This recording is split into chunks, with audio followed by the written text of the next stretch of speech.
Hello to you right there, and breathe it in, baby. It's Monday, and that means here on the channel, it's Countdown Day. And this was an interesting one that I've wanted to do for a long time, and one that was a little bit polarizing because it is the top 10 pretenders. And the voting was very interesting for this one. The top 10 pretenders, though, that's going to be our focus this time around in the latest GotBot Counts Down.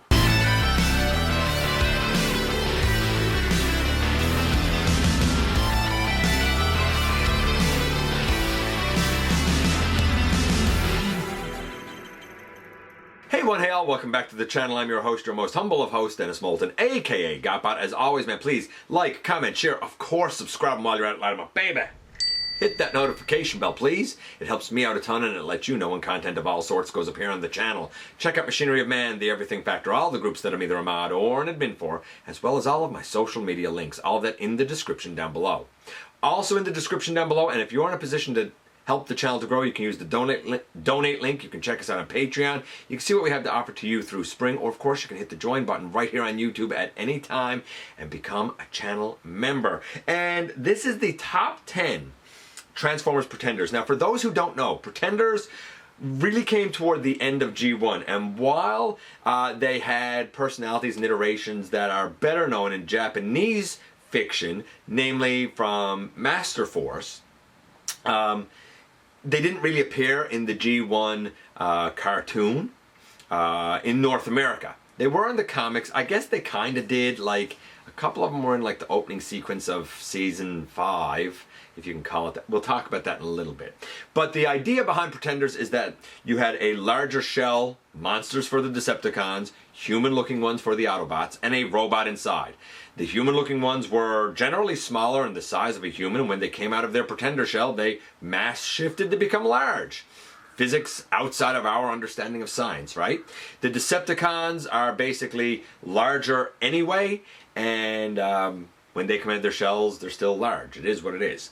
So we do have 3 honorable mentions. We're going to mention those now before we get into the main list. So the honorable mentions include Carnivàc, who I believe turned into a wolf.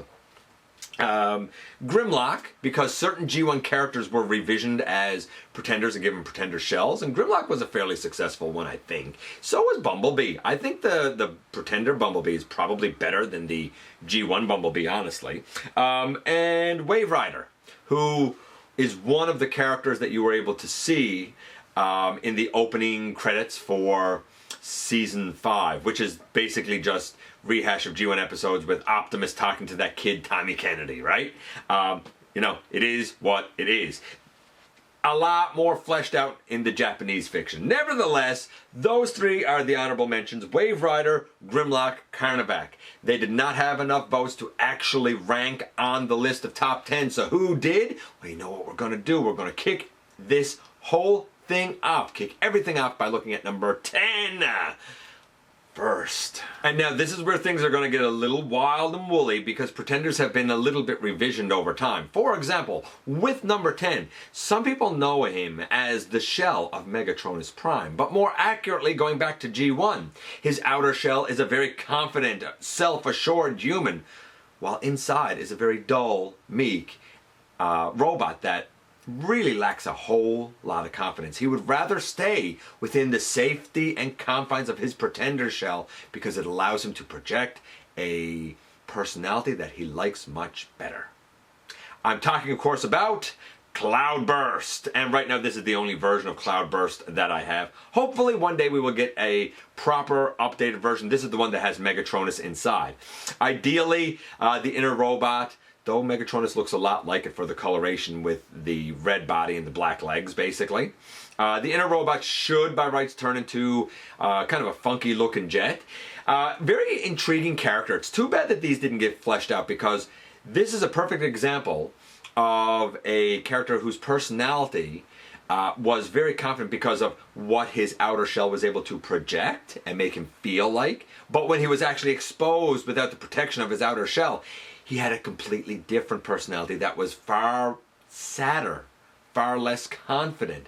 It would have been very interesting to see how a character like this could have developed through the TV series. As it is, there was certainly some development through like the Marvel comics and whatnot. Maybe one day we will get some proper, mainline, widely viewed, seen, consumed fiction that will really be able to flesh out this classic Autobot combiner. Cloudburst, he takes the number 10 slot. Coming in at number 9, we stick with the motif of burst.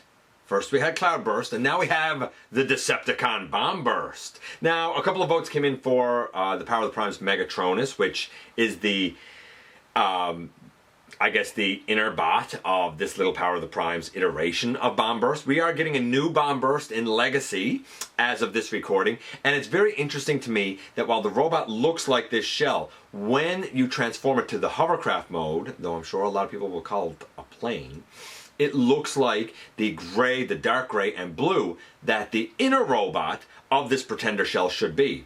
Whether we're talking about the inner robot or whether we're talking about the shell itself, Bomb Burst, one of the most terrifying of all Decepticons. He's not a soldier in a war. He's a predator and a hunter in the night, whose touch just from his shell can create a rust rash, who attacks with no sound and in solitude and in shadows and darkness, draining his victims of all energy, mangling them beyond recognition. Bomb Burst is terrifying to all and extremely antisocial, not even choosing to relate or get along with his other Pretender brethren. One of the most dangerous of all Decepticons, one of the most dangerous of all Pretenders, and Bomb Burst took the number 9 slot. Number 8 takes us to a Decepticon Pretender who is best known, perhaps, for his OCD.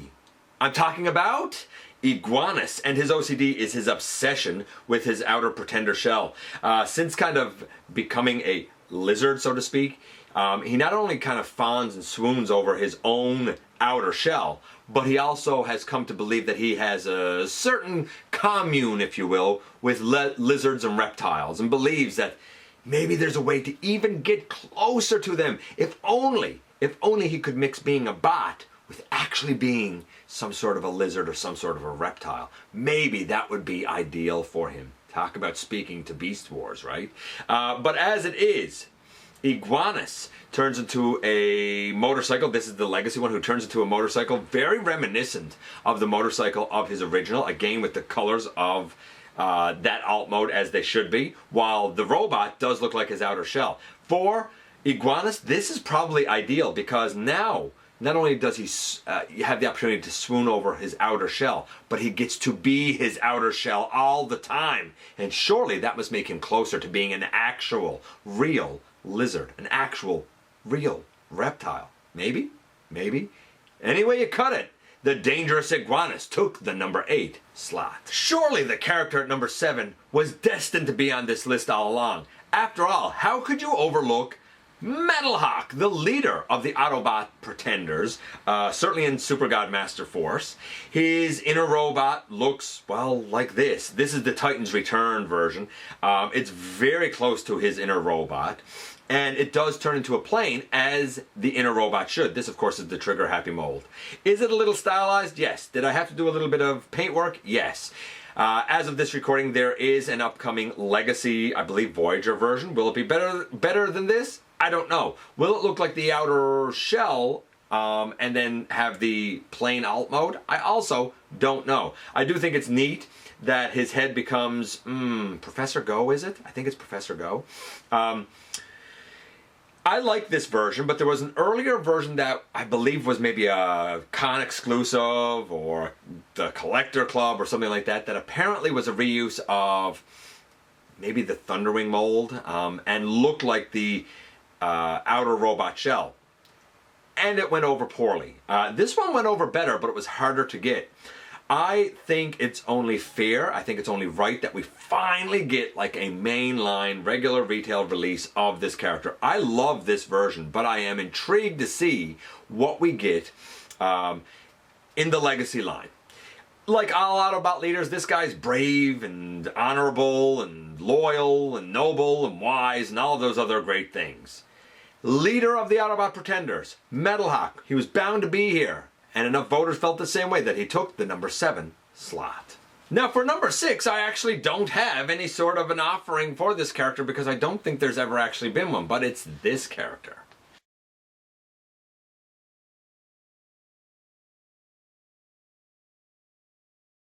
Did you recognize it? Did you recognize it? It's the beautiful, the voluptuous Alice. Remember Alice from Revenge of the Fallen? She was kind of obsessed with Sam. Creepy so, because she wanted to kill the guy, you know, I'm just saying. Apparently, the history of the character, and I didn't know this, was that the Pretenders were on the Nemesis ship, Soundwave hated them, and sent this Pretender as a spy to Earth, and somewhere around 1964, 1965, she basically took the body of a Spetsnaz agent. I don't even know if I'm saying that word exactly right. I think I am. It's really weird, named Elise something, A-L-I-S-E, and then that became Alice a long time later. Needless to say, this is a dangerous Decepticon Pretender. You don't need to look any further than Revenge of the Fallen to know that sometimes, when a girl, you know, is looking your way, she's not interested in having a date. Sometimes she's interested in your Autobot secrets and taking your life. Beware, that's all. We'll call the cautionary tale as Revenge of the Fallen's Alice takes the number 6 slot. Now here we are at the most coveted of locations. My favorite location, the halfway mark. And at the halfway mark, we have a Pretender who is known to have 2 possible type of shells, kinda, sorta. They either have these or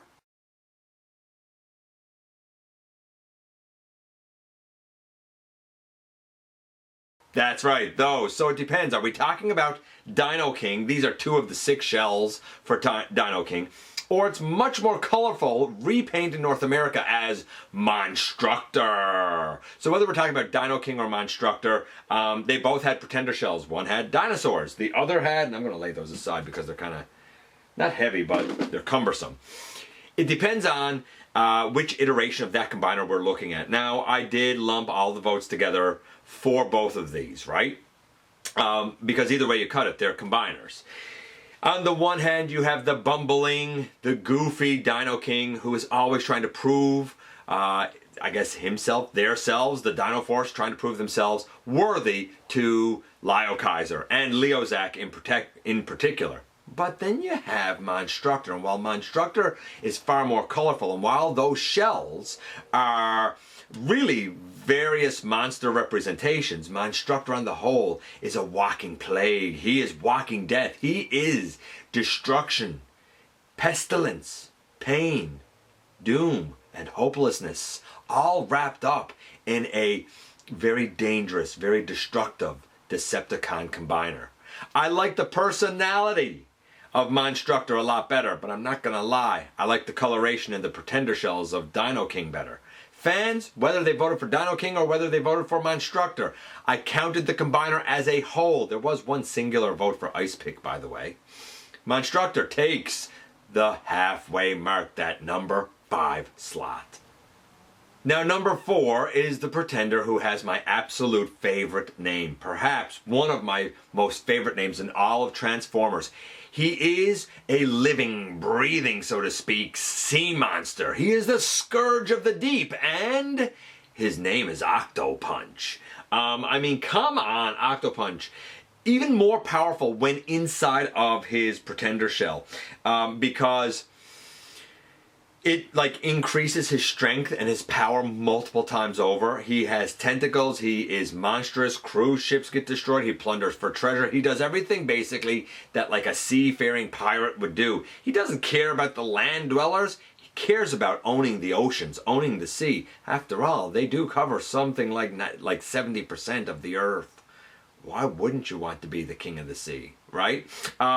One of the most dangerous Pretenders, and not one on land. On land, the dude is still hyper dangerous. Don't think you're safe. You see Octopunch coming, get ready for the fight of your life. Octopunch, he took the number 4 slot. Now you want to talk about somebody with a split personality. That is the epitome of number 3, because number 3 is Skullgrin. And when you encounter Skullgrin, like, either you're going to luck out and encounter the inner robot, which turns into a really great purple and gray tank. Was one of my favorites, but this was the only Pretender I had as a lad, by the way. The Inner robot, very cold, calculating, very arrogant, very vain, very logical. Very much puts me in the mind of the popularized personality of Shockwave, where his own interests come first, where he looks at what the Decepticons are doing and asks, does this make sense? You know, it doesn't mean he's a good guy by any stretch of the imagination. In fact, he's very cold-blooded. But he does it with finesse. Then you might encounter inside the Pretender shell with that skull that's very low on intelligence, but it's basically a snorting, snarling berserker of fury. You point him at the enemy and you let him go. And there won't be much left of that enemy.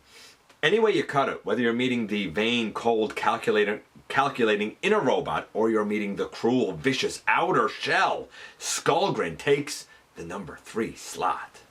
Coming in at number 2, we have he who owns the moniker of the strongest Pretender shell. Impenetrable, a walking, breathing, living weapon. Right down to electrostatic blasters or a metal, like a metal destroying one that shoots from the guy's head. His head! I'm talking, of course, about Thunderwing. Okay, so Thunderwing is, I believe, a Mega Pretender.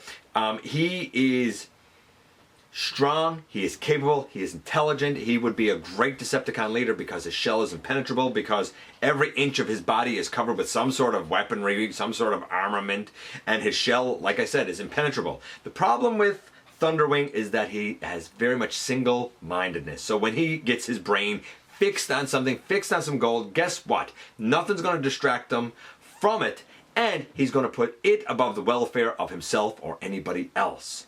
A walking arsenal. There are very few Decepticons that can kind of match up to his cannons, to even his hoses, like leak some sort of like acid or something. I can't remember all the details, but those who know just how dangerous Thunderwing can be know that he should be feared and know that he deserved to be high on the list. That's why he got so many votes, and that's why Thunderwing took the number 2 slot. By the way, before anybody asks, this is a custom that I did using the Titan's Return head. And the whole power that this head had was that it increased the power and strength and ferocity of any body that it connected to. What did I do? I customized a Nitro Zeus Voyager body to look as much like G1 Thunderwing as I could. I think it works quite well. Powerful jet. Also, I think the G-Axis jet from Legacy would make a great version of this guy. Just throwing that out there. Yeah, Thunderwing, very popular, very vicious, very brutal, very scary, and he took the number 2 slot. And here we are at the top spot, number 1, and this is easily the most prolific of all Pretenders. He is a master of Metalhawk, I think is how we say it. He is both vicious, has a unique look, and has a code of honor that he lives by. I'm, of course, talking about Bludgeon. And, like, you don't mess with Bludgeon. His ferocity and warrior spirit and skill is second to none. He has adopted his Pretender shell to really be his identity, and he chose a skeletal face, not only so it would be more recognizable, but so it would inspire more fear in his opponents. Sometimes he has been part of a combiner, Thunder Mayhem I think it was. Sometimes he even had an Autobot brethren that was like the good guy version of himself, which I believe was RID 2015. Any way you cut it, this master samurai, this master martial artist, this master pretender took the number 1 slot. And there you go, 10 down to 1, and I'm going to tell you now, Bludgeon clearly won. You know, number 2 being, who was number 2 again? Thunderwing was a solid 100 votes behind. Like, it was a clear win for Bludgeon. Others that had votes, though, Jazz. Apparently IDW Cup became a Pretender. I have no idea about that. Chain Claw, Longtooth, Crossblades, Vroom, Grand Max, which I didn't even know that the head had a Pretender shell. That was new to me. Starscream, Cloudburst. I mentioned Ice Pick earlier. Oil Master, who I think was a BotCon, maybe a Collector Club exclusive, maybe. Submarauder or Gilmer. Who else? Black Shadow? I don't remember Black Shadow being a Pretender, but I could be wrong. Snarler, and Overlord got a vote. Though I remember him being a Phase 6er, I remember him being a double Power Master, but you know what? Maybe I did miss something. Maybe at some point Overlord was a Pretender. Who knows? All of them and more had votes. Let me know if your favorite made the list or not. I appreciate you guys coming by, giving me some of your extremely valuable time. I do know how important it is to you. If you're in a position to help the channel to grow, you can use the donate link. You can check us out on Patreon. You can see what we have to offer to you through Spring, or of course you can hit the join button right here on YouTube and become a channel member. Don't forget to hit the subscribe button, stick around and have some fun with us here on the channel, and especially don't forget that somehow, some way, each and every single solitary day, you right there, you do make a difference in the world. And I look forward to the next time that you and I get together to have another visit, either in the live streams on Thursday nights, at the stop motion premieres, or the old-fashioned way right here inside the video.